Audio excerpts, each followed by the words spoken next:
तो चलिए सीधे चलते हैं जयपुर की उन डार्क और खतरनाक सड़कों पर। पिछले इवेंट में ना हमने देखा था कि कैसे रुद्रा की बस एक शांत सी एंट्री ने उस भयंकर गैंग वॉर को पल भर में ठंडा कर दिया था। रॉयल टाइगर्स तो जैसे दुम दबाकर पीछे हट गए थे। लेकिन आज हम इस कहानी की और गहराई में जाने वाले हैं। हम सिर्फ ऊपर ऊपर से चीजें नहीं देखेंगे, बल्कि आज हमें सोर्स मटेरियल के एक बहुत ही कॉम्प्लेक्स कैरेक्टर यानी रिहान खान के पूरे माइंडसेट को डिकोड करेंगे। मतलब एक ऐसा शख्स जिसकी खामोशी में किसी बड़े तूफान से भी ज्यादा खौफ है। तो चलिए अपनी ये चर्चा शुरू करते हैं और समझते हैं कि रिहान का ये रहस्यमयी कैरेक्टर जयपुर के इस अंडरग्राउंड वर्ल्ड में क्या गजब ढाने वाला है। अब आपके मन में ये सवाल आ सकता है कि यार एक विलन इतना कैप्टिवेटिंग कैसे बन जाता है? मतलब हम उससे नफरत करने के बजाय उसकी तरफ अट्रैक्ट क्यों होने लगते हैं? देखिए, रिहान खान को अगर समझना है ना, तो उसे किसी टिपिकल हीरो या विलन के बॉक्स में रखना बंद करना होगा। वो कोई रक्षक नहीं है, वो तो एक बहुत ही उलझा हुआ साइकोलॉजिकल पजल है जिसे बस डिकोड किया जाना बाकी है। उसकी वो अजीब सी खामोशी, आंखों की ठंडी चमक और बिना किसी इमोशन के काम करने का तरीका, यही सब तो उसे बाकी सबसे अलग बनाता है। वो किसी के रूल्स से नहीं बंधा है, वो अपनी शर्तों पे चलता है। और सही बताऊं तो यही चीज उसे इतना खतरनाक और आकर्षक दोनों बनाती है।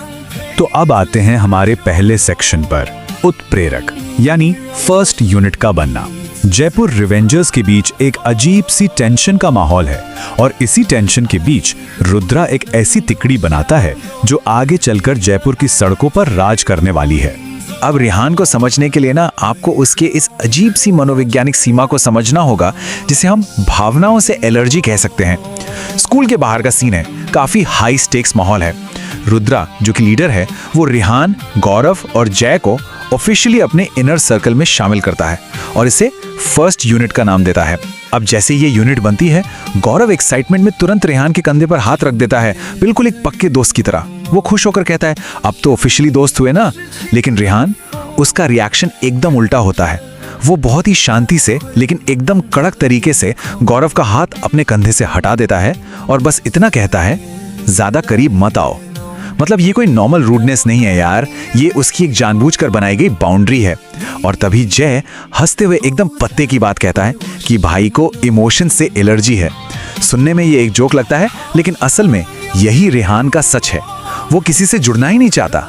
अगर आप यहाँ देखें तो आपको एक बहुत ही गहरा कॉन्ट्रास्ट दिखेगा। एक तरफ है गौरव जो पूरी गर्मजोशी और भाईचारे के साथ आगे आता है, फिजिकल कांटेक्ट बनाता है, टीम में आकर खुश है। और दूसरी तरफ है रिहान जिसकी बाउंड्रीज एकदम बर्फ की तरह ठंडी हैं। हाथ हटा देना, करीब मत आओ कहना, ये साफ दिखाता है कि रिहान के लिए दोस्ती या टीम का वो मतलब बिल्कुल नहीं है जो बाकियों के लिए है। लेकिन पता है यहाँ सबसे शॉकिंग बात क्या है? जब जय वो इमोशंस वाला मजाक करता है ना, तो रिहान पहली बार बस एक बहुत ही हल्की सी स्माइल देता है, सिर्फ एक स्माइल।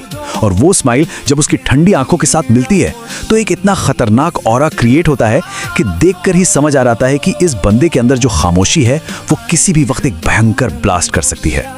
और इसका क्या परिणाम होता है, ये हम देखते हैं दूसरे सेक्शन में, बारिश में भीगी स्ट्रीट फाइट। सोचिए, जयपुर की एक सुनसान बारिश में भीगती संकरी गली, माहौल एकदम खौफनाक है और यहाँ कोई बॉलीवुड स्टाइल हीरो वाली एंट्री नहीं होने वाली। गली में सना नाम की एक लड़की फंसी है जिसे 20 लोकल गुंडों ने बुरी तरह घेर लिया है। मतलब मुकाबला तो बिल्कुल एक तरफा है, 1 वर्सेस 20। एक तरफ वो 20 खूंखार गुंडे और दूसरी तरफ बारिश में एकदम अकेला खड़ा रेहान खान। अब जब उन गुंडों का लीडर उससे पूछता है कि क्या बे हीरो बनने आया है, तो रेहान का जो जवाब था ना, उसने पूरे सीन का माहौल ही बदल दिया। वो एकदम ठंडे दिमाग से कहता है, नहीं, बस मूड खराब था। जरा इस बात की गहराई को समझिए। वो वहां किसी बेबस लड़की को बचाने के किसी महान इरादे से नहीं आया है। वो बस इसलिए वहां है क्योंकि उसका खुद का मूड खराब है और उसे अपनी भड़ास निकालने के लिए कोई शिकार चाहिए। ये एकदम किसी प्रेडेटर के शिकार पर निकलने जैसा है। वो बारिश के बीच खड़ा है और उसकी सिर्फ एक डायलॉग ने पूरी सिचुएशन का कंट्रोल अपने हाथ में ले लिया है। और फिर जो तबाही मचती है ना, ओहो, जैसे ही पहला गुंडा पंच मारता है, रिहान उसे बिजली से भी ज्यादा तेज स्पीड में डॉच करता है और सीधे एल्बो स्ट्राइक। रियान उनसे सिर्फ लड़ नहीं रहा है, वो लिटरली उन्हें कुचल रहा है। वो ब्रूटल कुंग-फू कॉम्बो, हवा में उछलकर स्पिनिंग किक, गुंडों को उठाकर सीधे दीवार पर पटकना, यहाँ तक कि वो पास में पड़ी टूटी बोतलों का इस्तेमाल करने से भी नहीं हिचकिचाता। बारिश के पानी के बीच ये सब इतनी स्पीड से हो रहा है कि किसी को पलक झपकाने तक का मौका नहीं मिल रहा। मतलब फास्ट सिनेमैटिक कट्स, हवा में उड़ते हुए लोग और रिहान की आंखों की वो खतरनाक चमक। और पता है कितना टाइम लगा? सिर्फ 2 मिनट। जी हाँ, 2 मिनट के अंदर पूरे के पूरे 20 गुंडे जमीन पर पड़े कराह रहे थे।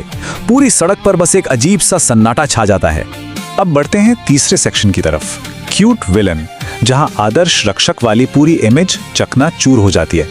फाइट खत्म हो चुकी है, सड़क पर सिर्फ गिरती हुई बारिश की आवाज है और उन 20 लोगों के कराहने की। और यहीं पे ना हीरो की जो टिपिकल डेफिनेशन है वो पूरी तरह पलटने वाली है। सना जो ये सब देखकर पूरी तरह शॉक में है, लेकिन कहीं ना कहीं काफी इंप्रेस भी है। वो धीरे धीरे थोड़ी डरी हुई सी रिहान के पास आती है और कांपती हुई आवाज में उसे थैंक यू कहती है। अब नॉर्मल कहानियों में क्या होता, हीरो एक प्यारी सी स्माइल देता और कहता ये तो मेरा फर्ज था, लेकिन रिहान वो तो उसकी तरफ ठीक से देखता तक नहीं है।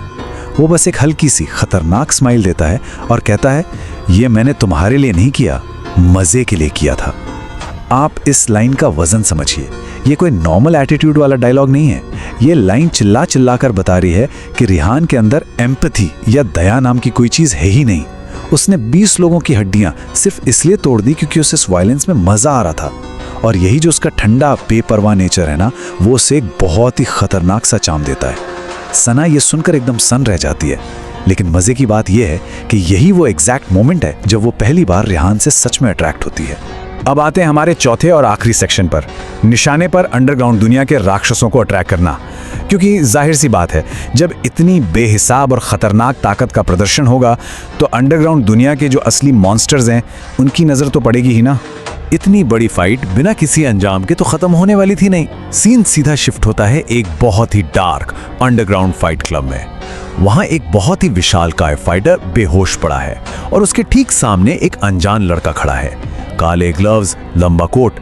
और वो पता है क्या कर रहा है? वो उस फाइट क्लब के टीवी पर रिहान की वही बारिश वाली स्ट्रीट फाइट देख रहा है।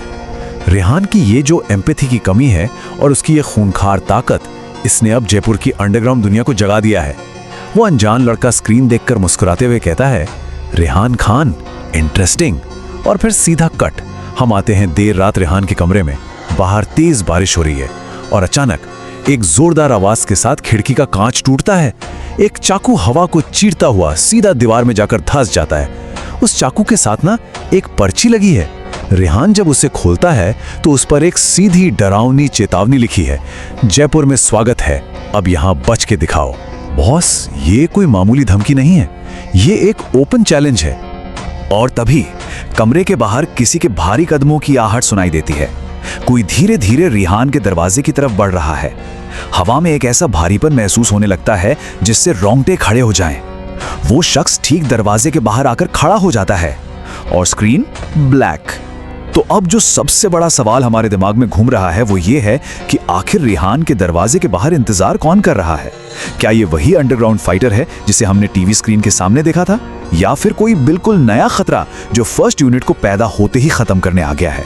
आज के हमारे इस एनालिसिस में बस इतना ही। रिहान की खतरनाक ताकत अब अपने सबसे बड़े टेस्ट से गुजरने वाली है।